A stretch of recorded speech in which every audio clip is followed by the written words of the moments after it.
ঠান্ডা বা শীতের জন্য আমরা কি ধরনের ভোকাবুলারিগুলো ব্যবহার করতে পারি? ইটস কুল আমরা কখন ব্যবহার করব? যখন ওয়েদারটা খুব বেশি ঠান্ডাও না গরম না এমন থাকবে।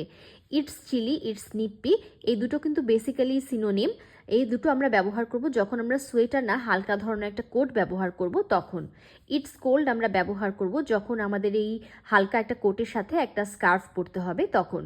ইটস ফ্রিজিং মানে হচ্ছে একদম খুব শীত, কনকনে হাড় কাঁপানো শীত, তখন আমাদের monkey cap, hat, jumper, woollen sweater সব পরতে হবে তখন। ইটস বিলো জিরো বেসিক্যালি এটা ফর্মালভাবে ব্যবহার করা হয়।